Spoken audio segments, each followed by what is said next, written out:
하나님 아버지,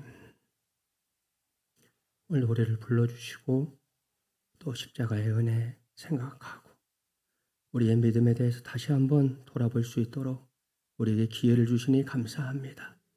오늘도 우리 모두가 주의 말씀 앞에 서게 하시고 성령께서 깨닫게 해주시는 거 놓치지 않게 하시고 우리 앞서 믿음의 길을 걸어갔던 그들과 더불어 우리도 이 삶을 살아내게 하여 주옵소서.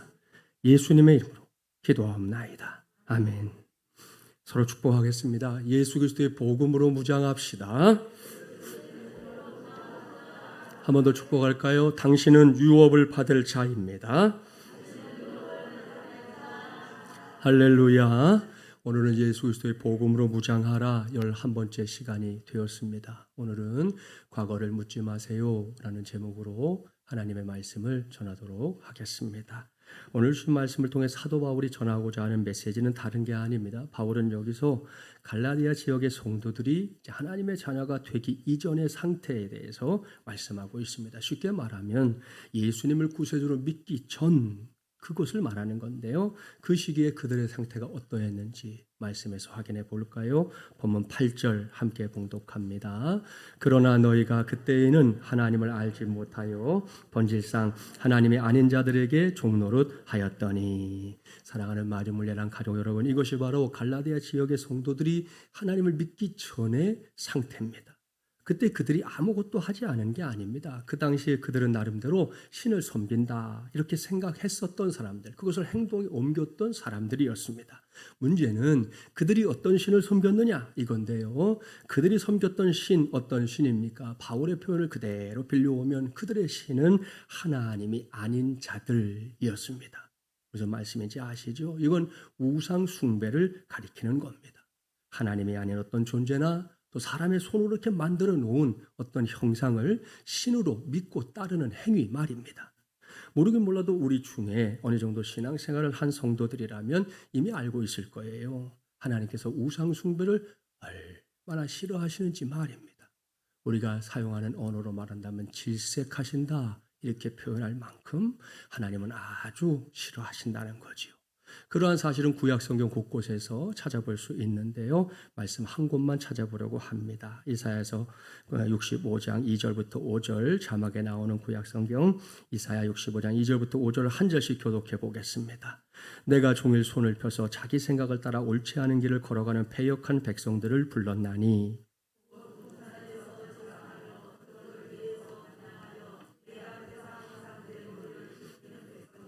그들이 무덤 사이에 앉으며 은밀한 처소에서 밤을 지내며 돼지고기를 먹으며 가증한 것들의 국을 그릇에 담으면서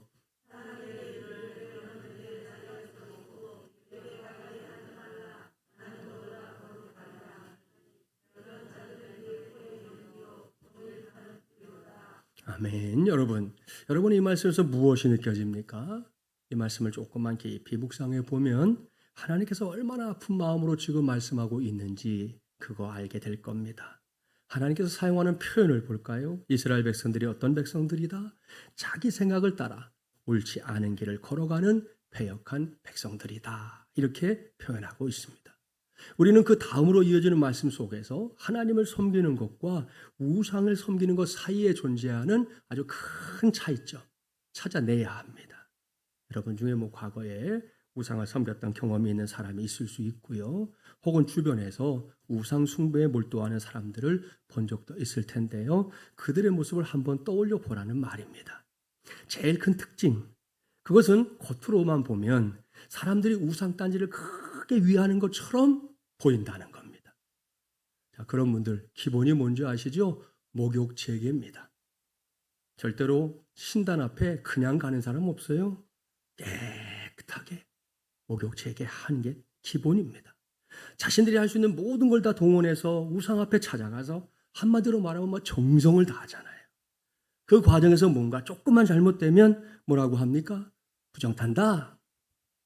이 말 한마디 들으면요, 그때 또 아연실색해가지고 당장 땅바닥에 넙죽 엎드려서 손이 발대기. 그게 우상 숭배자들의 모습입니다. 그뿐이 아니죠. 무당을 불러서 하는 그 굿 한번 생각해 보세요. 간혹 믿지 않는 사람들이 성도들이 신앙생활하면서 헌금한다는 게 어떤 의미인지 정확히 알지도 못하면서 이러쿵저러쿵 비판하거나 시비를 걸 때가 있는데요. 무당이 주도하는 굿은 이게 차원이 다릅니다. 그냥 한 번 하는데 수천만 원짜리 굿은 뭐 허다하고요. 억대를 호가하는 굿들도 있습니다. 보십시오. 이처럼 겉으로만 보면 사람들이 우상하게 막 절절절절절 매는 것 같이 보여요. 정말 이제 꼼짝도 못하는 것 같아요. 하지만 속을 들여다보면 결코 그렇지 않습니다. 사람들이 우상에게 그렇게 갖은 정성을 다 드리는 궁극적인 이유가 뭔지 압니까? 그건 내가 원하는 것을 반드시 얻겠다. 이런 심보 때문입니다. 그것이 소원을 이루는 것이든 문제를 해결하는 것이든 또한 재앙이 비켜가는 것이든 그야말로 먼들인데요.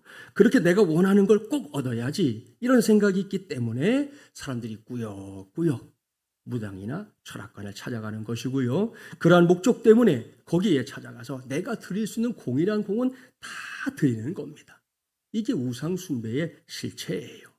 그리고 이것이 조금 전에 봉독했던 이사야 65장 2절에 기록된 자기 생각에 따라 옳지 않은 길을 걸어간다라는 말씀의 의미입니다. 이것이 분명 사실인데도 21세기인 지금 우리나라 사람들이 제일 많이 마음을 뺏기고 있는 게 있다는 거죠. 그것은 점쟁이에게 자꾸만 자신의 운명을 맡기려 한다는 겁니다. 오늘 오후에라도 여러분 시간이 되거들랑 대학로, 조금 멀리는 강남 한번 가보세요. 요즘에 사주 카페라는 게 성업을 하고 있어요. 얼마나 많아졌는지 몰라요. 예전 같으면 어른들, 머리 끄끈한 어른들이 찾아가는 곳이었지만 요즘은 아니에요. 젊은 친구들, 조금 전에 앞에 나왔던 이런 친구들이 그런 데를 찾아가는 거예요. 아마도 여러모로 고민해봐도 해답을 찾을 수 없는 불투명한 미래, 또 그로 인한 두려움들이 아마 이 친구들을 그곳으로 걸음을 들게 하는 게 아닌가 이런 평가도 있습니다. 아무튼 그런 곳에 다녀오고 나면 이 주변 사람들에게 이 젊은 친구들도 그렇게 말하더라고요. 이런 말 꼭 하잖아요. 우와, 쪽집게요, 쪽집게. 그렇게 말합니다. 참 기가 막히고 코가 막히는 일인데요. 사람을 앉혀놓고 점을 쳐주는 사람들이 사용하는 대표적인 심리학적 기법이 하나 있습니다. 그것은 콜드 리딩이라고 하는 건데요. 원래 콜드 리딩은 이제 오디션 같은 데 이렇게 사람이 오면 그 자리에서 대본을 딱 주고 그 대본을 한번 그 주인공의 입장에서 읽어보게 하는 거예요. 한 번도 경험하지 않은 건데 해보게 하는 거죠. 그걸 콜드 리딩이라고 하는데, 자, 요것을 이제 심리학에서는 사전 지식 없이 전문적인 이 심리 조종가가 피험자를 대상으로 그 마음을 내가 읽어내고 있는 것처럼 행동하는 걸 의미합니다. 결국 여기서 말하는 심리 조종가는 부정적으로 말한다면 말로 사기를 치는 사람이다. 이렇게 말할 수도 있는 거예요. 이들이 자주 사용하는 대표적인 방법이 있습니다. 첫째, 분위기 조성을 잘한다는 겁니다. 예를 들면 이런 거죠. 사람이 딱 찾아가면 어두운 과거가 보입니다. 그렇게 말해요.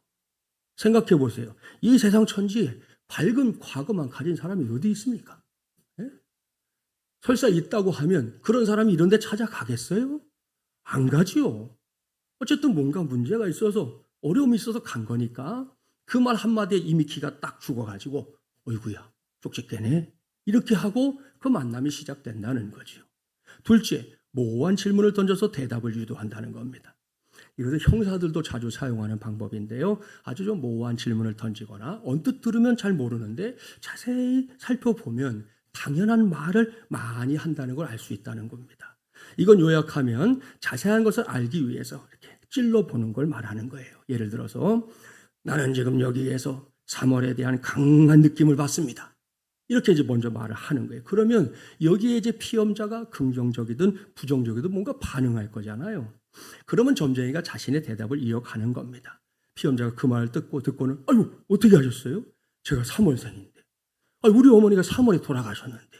이렇게 말하면 점쟁이는 그걸 놓치지 않아요. 예, 나는 그런 것들을 다 볼 수 있습니다. 이렇게 해서 이야기를 끌고 가는 거예요. 자, 이런 일들은 피보험자로 하여금 점쟁이가 정말 나에 대해서 많은 걸 알고 있구나 하는 착각을 불러일으켜서 자기 입으로 자기 얘기를 술술술술 하게 만든다는 거죠. 그때 만약에 이 피험자가 부정적으로 반응하면 어떻게 될까요? 그럴 수 있잖아요. 예를 들어서 전 사물과는 아무 상관없는데요? 이렇게 대답하면 점쟁이가 뭐라고 그러느냐? 내가 그럴 줄 알았습니다. 왜냐하면 당신은 지금 사물에 대한 기억을 억누르고 있습니다. 당신은 그것을 기억하고 싶어 하지 않는군요. 뭔가 고통스러운 것이 사물에 일어났군요. 난 느낄 수 있어요. 그것은 매우 고통스러운 건데 허리 살피고 심장 그럴 때 이 사람이 뚝 하면 나는 지금 당신의 가슴에 통증이 느껴지는 걸 느낄 수 있습니다. 그렇게 말하는데 중요한 건 희한한 건 그 말을 하기 위해서 앞에 앉아있는 사람이 그 순간 진짜로 가슴의 통증을 느낄 때가 너무 많다는 거예요. 사람의 심리가 그렇잖아요. 요즘 코로나 때문에 참 어려운데 나는 코로나가 안 걸렸는데도 목이 따끔하면 걸린 것 같잖아요. 그런 마음이 딱 드는 거잖아요. 그런 것들을 이용하는 거예요.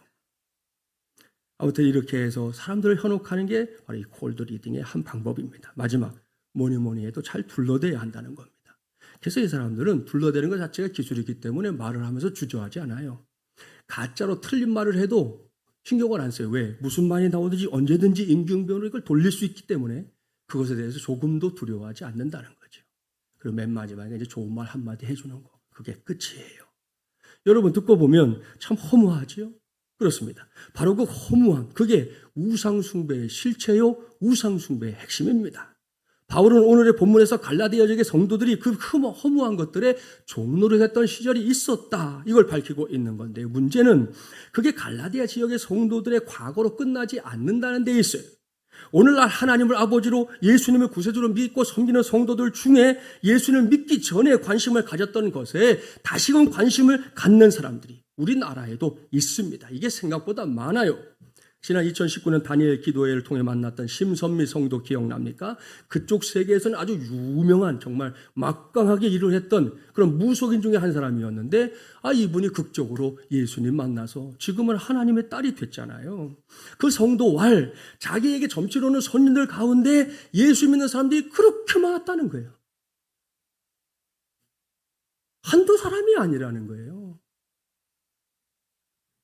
저도 신방하다가 한 무당집 앞을 이렇게 지나가게 됐는데 내놓았던 간판을 보고 정말 뒤로 넘어갈 뻔했어요. 뭐라고 써 있는 줄 아세요? 목사, 장로, 집사, 권사 환영. 우와, 나 진짜 그날 넘어가는 줄 알았어요. 정말이지 기가 막히고 코가 막히고 숨이 막혀 넘어갈 지경에 이게 도대체 뭡니까? 이건 역시 오늘 주신 말씀에 언급된 하나님이 아닌 자들에게 종노릇하는 거 바로 그겁니다. 틀림없습니다. 그렇다면 진정으로 하나님을 믿고 섬기는 것은 어떤 겁니까? 이건 우상숭배와는 질적으로 다른 거예요. 이 점에 있어서 괜히 다른 사람 얘기할 거 없고요. 이미 기독교 신앙에 발을 들여놓은 여러분 자신을 한번 쭉 들여다보세요. 누구든지 하나님을 만나면 그때부터 힘써야 할 첫 번째 과제가 뭔지 압니까? 그것은 자기 생각을 버리는 거예요. 옳습니다. 어떤 상황에서든 어떤 경로를 통해서든 하나님을 만나고 나면 그 다음 과정이 뭔지 아시죠? 본격적으로 여러분처럼 이렇게 신앙생활을 하게 됩니다. 그리고 그 과정에서 하나님의 뜻을 알아가고 하나씩 그걸 배워가게 되는데요. 그럴 때 하나님께서 우리에게 들려주시는 공통된 음성이 있다는 거죠. 지금까지 고집스럽게 붙잡고 살아왔던 너의 생각을 버리고 이제부터는 철저하게 내 생각을 따라라. 하나님께서 계속해서 믿는 자들에게 들려주시는 음성입니다. 여러분, 이게 신앙생활이에요. 교회 문턱 넘나드는 거 신앙생활의 형식은 될 수 있지만 그걸로 신앙생활을 한다고 말하면 안 돼요. 진짜 신앙생활이 뭐예요? 저도 여러분도 제대로 된 신앙생활을 하고자 한다면 반드시 이거 알아야 합니다. 어디서든지 누구 앞에서든지 신앙생활 수십 년 한 거 자랑하려고 하면 다른 걸 자랑하지 말고 내 생각이 하나님의 생각으로 바뀌고 있는 거, 어떤 상황에서도 내가 하나님의 뜻에 먼저 집중하려고 한다는 거, 그걸 자랑해야 하는 거예요. 그게 신앙생활이죠. 결국 내 생각으로만 팽배해 있었던 내가 지금도 그렇게 조금씩 변화되고 있는 거, 그걸 자랑할 수 있어야 한다는 말씀입니다. 그래야 할 때 하나님은 저와 여러분을 자랑스러워 하실 줄 믿습니다. 기독교 신앙 속에서 이러한 예는 정말이지 부지기수거든요. 대표적인 예가 오늘 먼전의 예배 중에 불렀던 찬송가 305장 나 같은 죄인 살린, 제가 일부러 이 찬송 오늘 부른 거거든요. 다른 찬송 넣었다가 바꿨는데 이 찬송의 작사가인 영국의 존 뉴턴이라는 사람이 대표적인 사람이에요. 이 사람은 11살 때부터 배를 탔습니다. 아버지가 아들 존을 궁중 해군의 선장으로 키우길 원했기 때문이었어요. 하지만 그는 훌륭한 과정을 이수했음에도 불구하고 요직에 오르질 못했어요. 잘못된 행동과 반항적인 태도 때문에 강등됐습니다.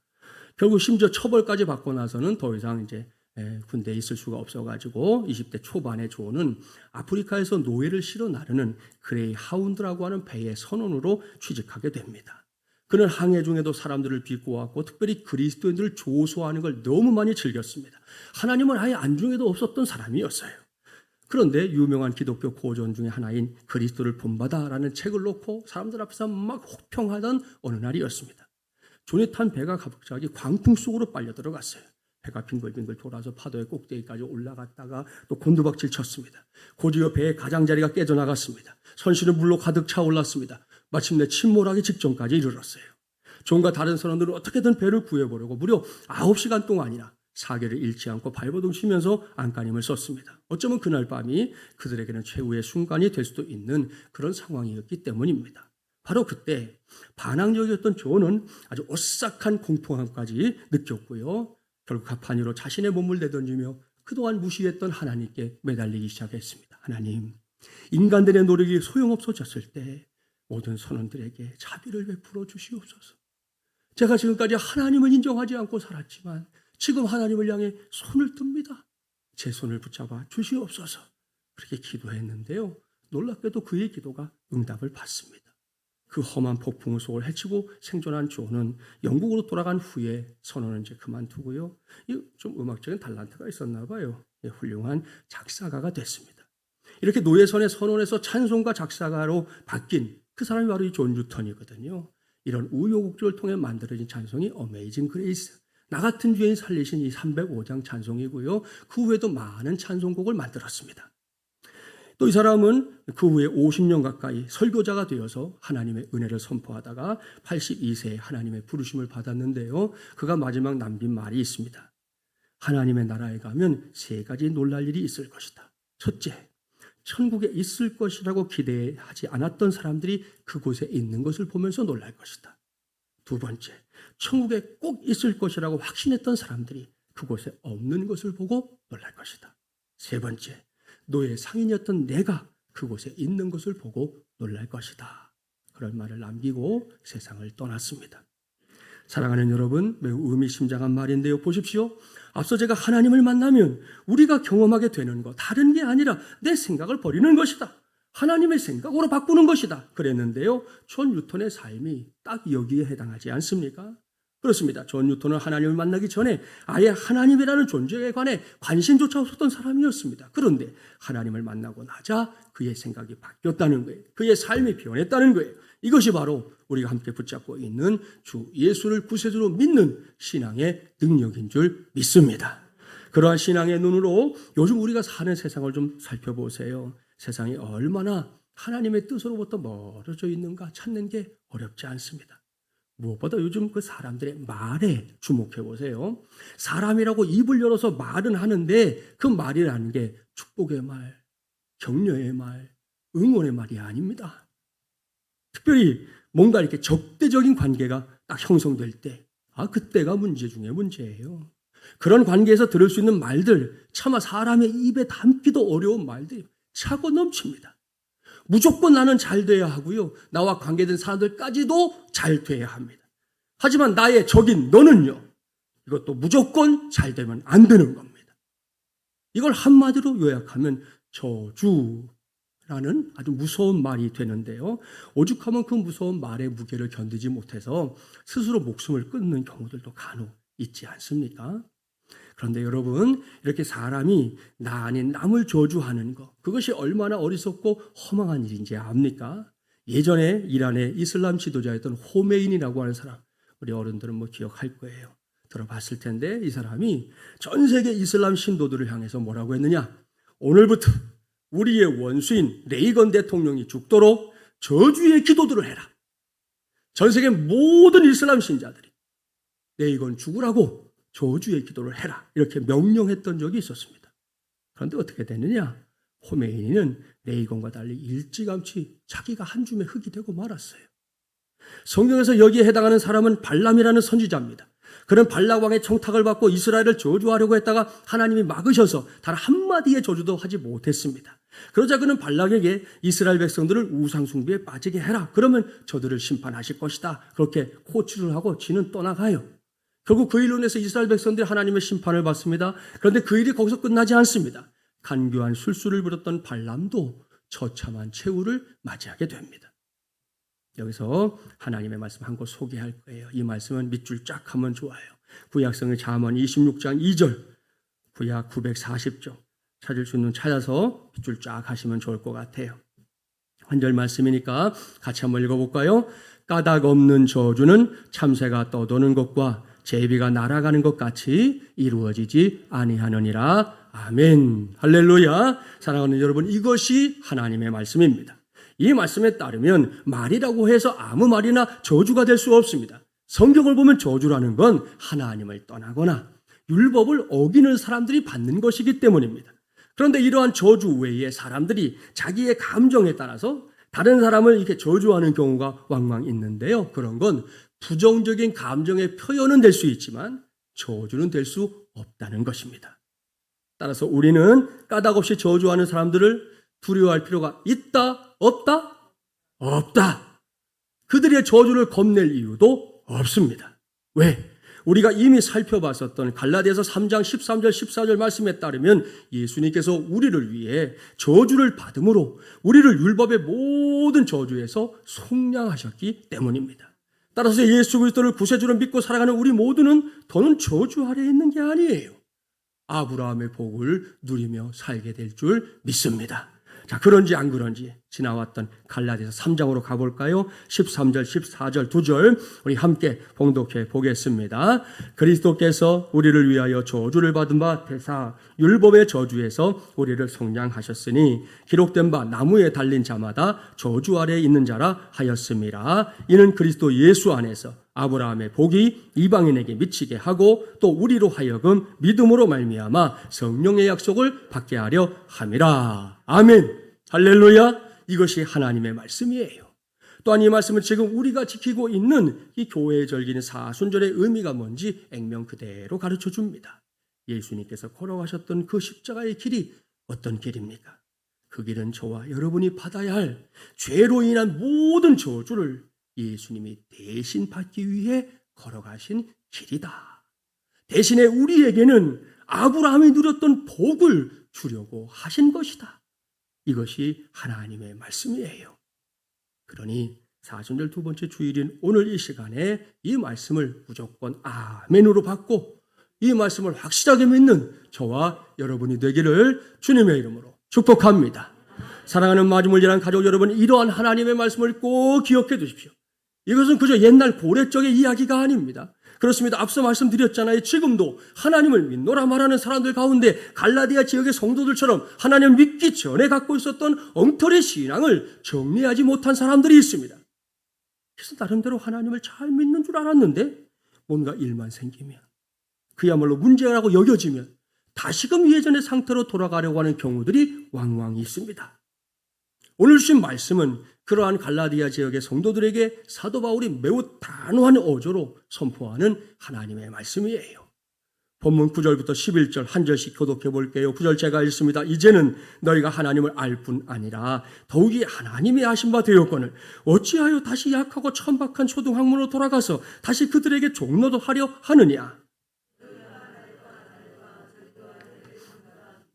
함께 봉독합니다. 내가 너희를 위하여 수고한 것이 헛될까 두려워하노라. 아멘.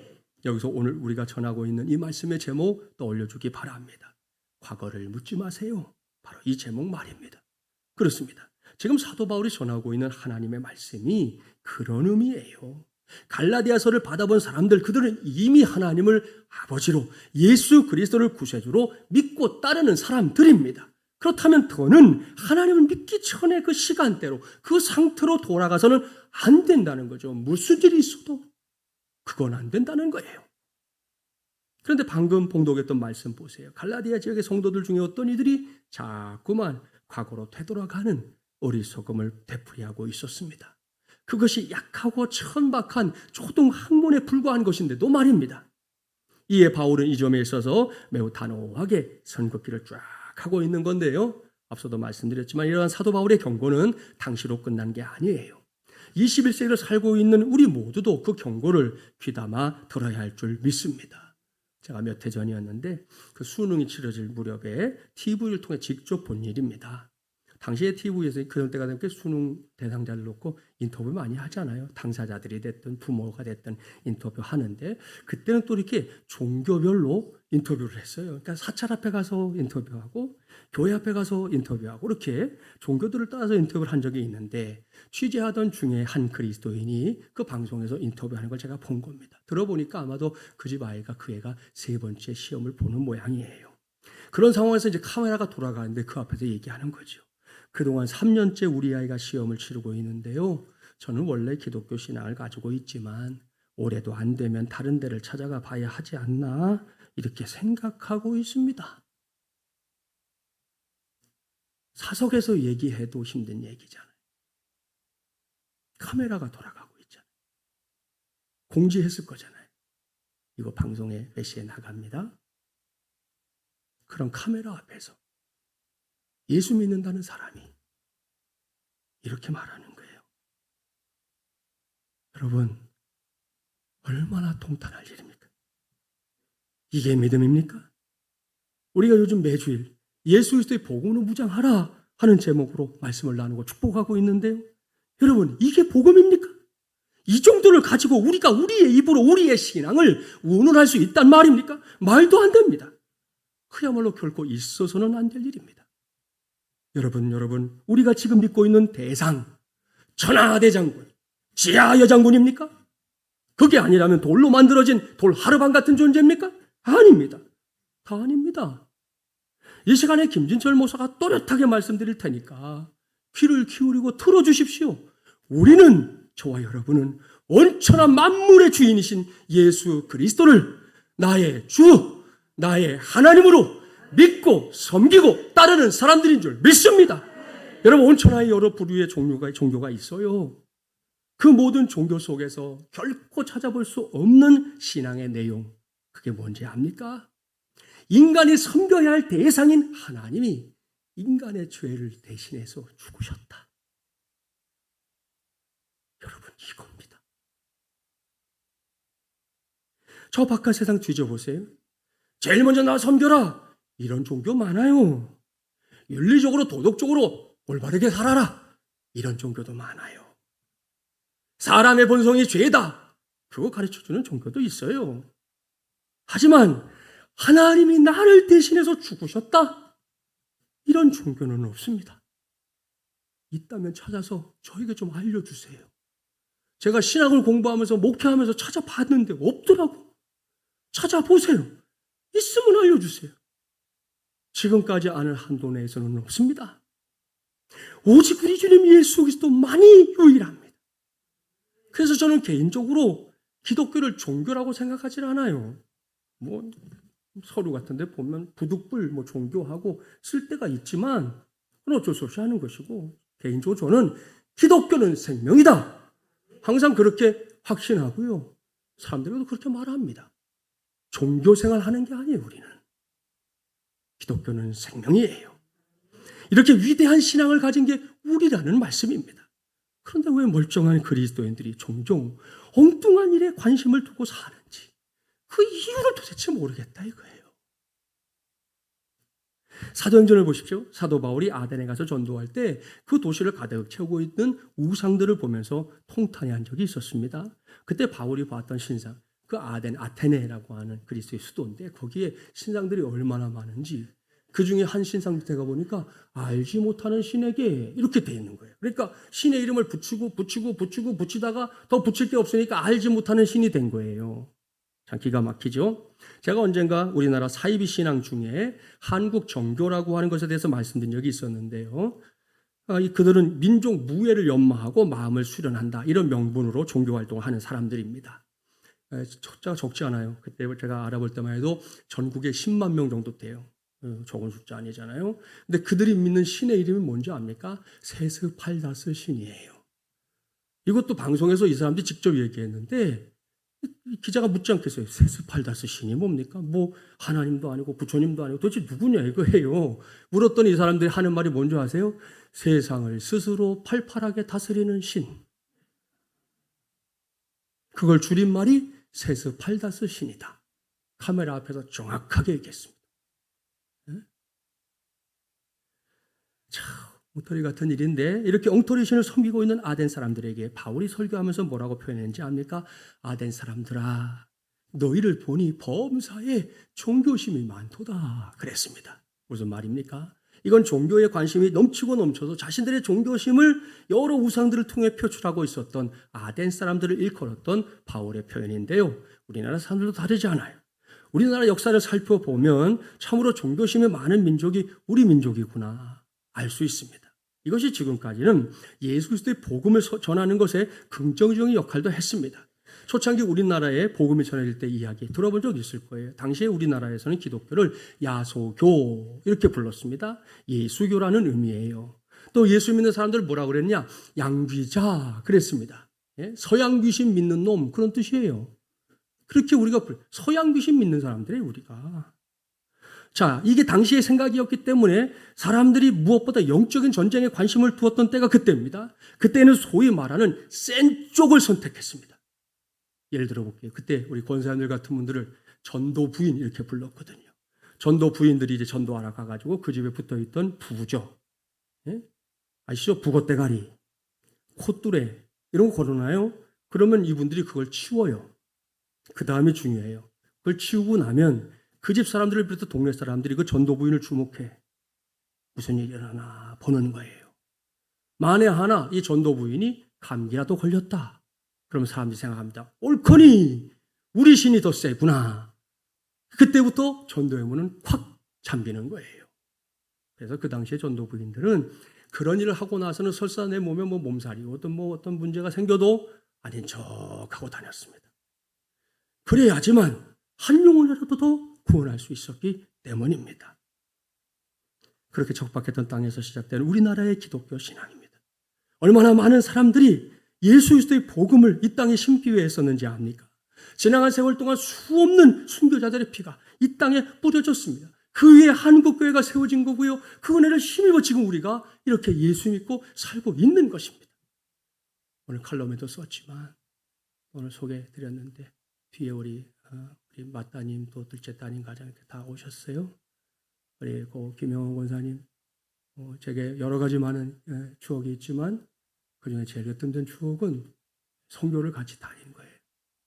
국내에도 해외에도 권사님과 참 많이 장로님과 많이 다녔고 한 번은 우리 가족들 전체가 태국의 교회 헌당할 때는 또 다 손주들까지 와서 참여했던 적도 있는데 우리 권사님이 그 자리에서 늘 하셨던 사역을 한 가지였어요. 수지심 팀에서 오시는 환자분들 혈압 재주는 거.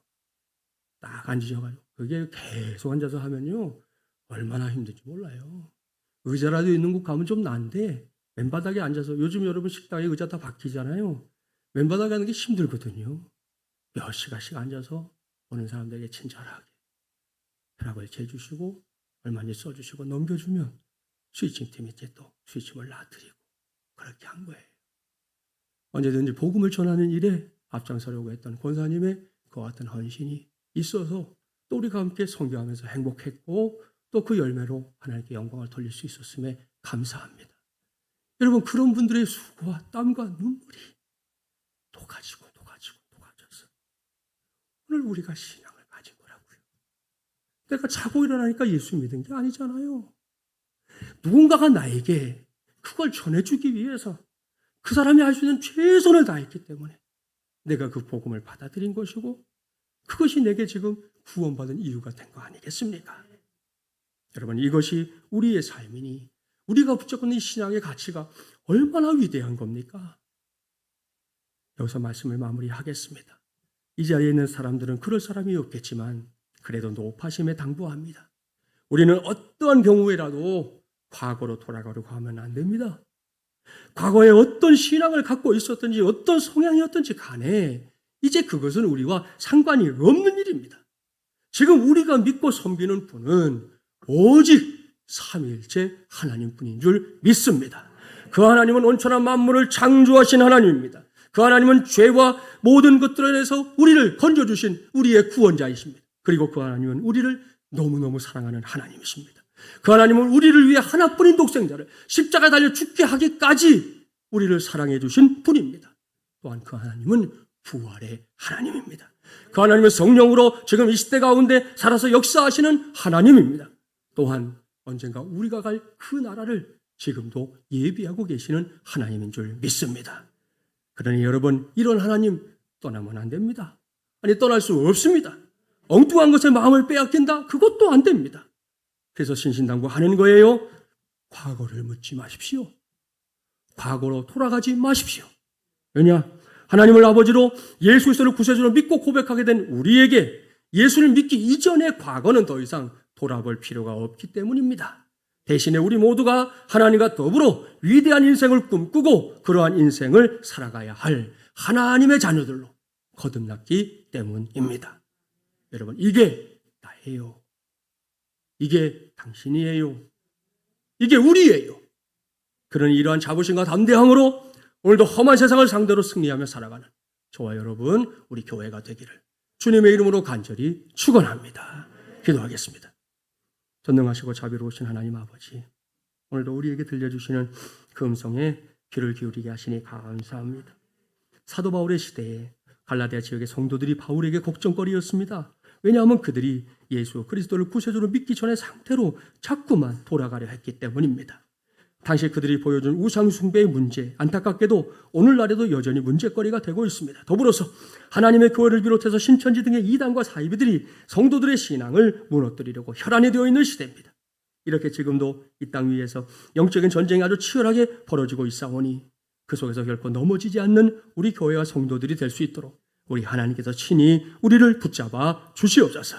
이를 위해 우리 모두가 살아계신 하나님을 아버지로 예수 그리스도를 구세주로 믿고 섬기는 사람답게 나의 생각을 자꾸만 내려놓게 하시고 그렇게 비어진 곳을 하나님의 생각으로 채우게 하여 주시옵소서.